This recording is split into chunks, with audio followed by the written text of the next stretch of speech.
guys, welcome to Mathiz Samayal. நம்ம என்ன பார்க்க போறோம்னா karaikudi fish varuval தான் பார்க்க போறோம். இந்த வீடியோக்குள்ள போறதுக்கு முன்னாடி லைக் பண்ணிருங்க, ஷேர் பண்ணிருங்க, சப்ஸ்கிரைப் பண்ணிருங்க. பக்கத்துல இருக்க பெல் ஐகான் ஆன் வச்சுங்க. நான் போற ஒரு வீடியோ நோட்டிஃபிகேஷன் வந்துரும். வாங்க வீடியோக்குள்ள போகலாம். இன்னைக்கு வஞ்சரம் மீன் வறுவலுக்கு தேவையான பொருள்லாம் பார்க்கலாம். நான் வஞ்சர மீன் இது சின்ன வஞ்சர மீன் தான் இது எடுத்திருக்கேன். இதை நல்லா கழுவி சுத்தம் பண்ணி வச்சிருக்கேன். வெறும் மிளகாய்த்தூள் காஷ்மீர் சில்லி பவுடர் எடுத்திருக்கேன், லெமன் ஜூஸ் எடுத்திருக்கேன், இஞ்சி பூண்டு பேஸ்ட், தேவையான அளவு உப்பு, குழம்பு மிளகாய்த்தூள், சோம்புத்தூள், மிளகுத்தூள், 4 டேபிள் ஸ்பூன் குழம்பு மிளகாய்த்தூள் எடுத்திருக்கேன்.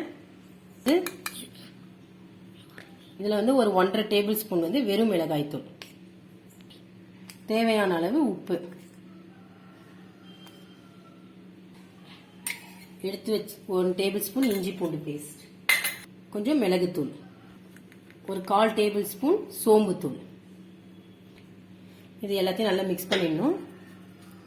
உப்பு எல்லா இடமும் சேர்ற மாதிரி மிக்ஸ் பண்ணிக்கோங்க. பண்ணிட்டு எடுத்து வச்சிருக்க லெமன் ஜூஸ் ஊத்திடலாம்.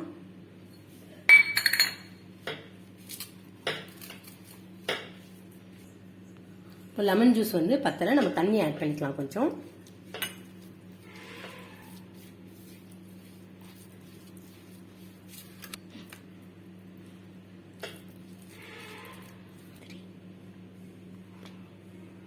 இந்த மாதிரி நல்ல பேஸ்டா ரெடி பண்ணி வச்சுக்கணும் மசாலா. இப்போ மீனை அப்படியே போட்டு பிசையக்கூடாது. ஒரு இதா எடுத்து இப்படி தடவி, வஞ்சரம் மட்டும் இப்படிதான் செய்யணும். இந்த மாதிரி மசாலா தடவி வச்சிடணும்.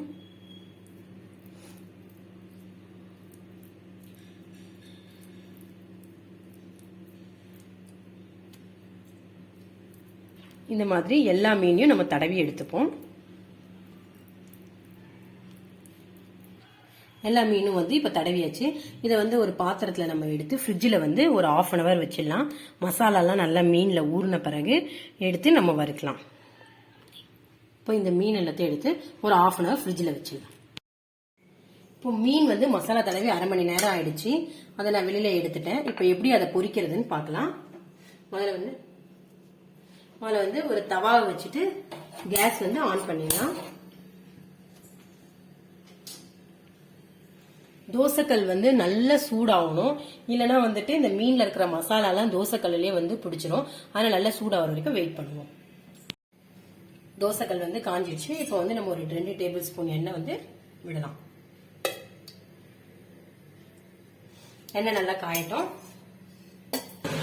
எண்ணெய் இந்த அளவுக்கு காயணும். எப்படி ஆவி வர மாதிரி இருக்கு பாருங்க. காஞ்ச உடனே நம்ம மசாலா தடிச்சிருக்க ஒவ்வொரு மீனியா எடுத்து போடுவோம்.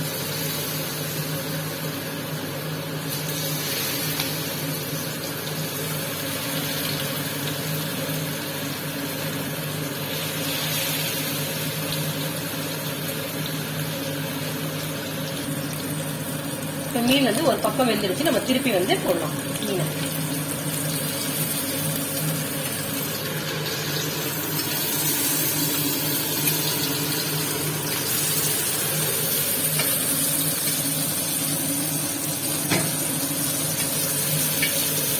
அந்த பக்கமும் வெந்தோடனே மீனை எடுத்துக்கலாம்.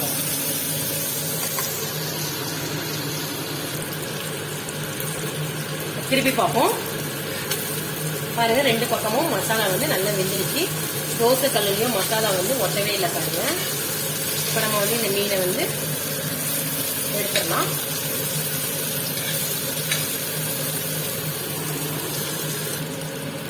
மீன் வறுத்தாச்சு. எல்லா மீனையும் எடுத்துருவோம்.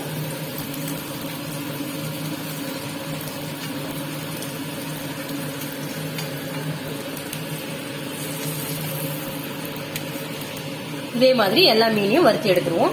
மறக்காம ட்ரை பண்ணி பாருங்க. இந்த வீடியோ உங்களுக்கு பிடிச்சிருக்கோம். நம்ம அடுத்த வீடியோ சந்திப்போம். Tata, bye bye.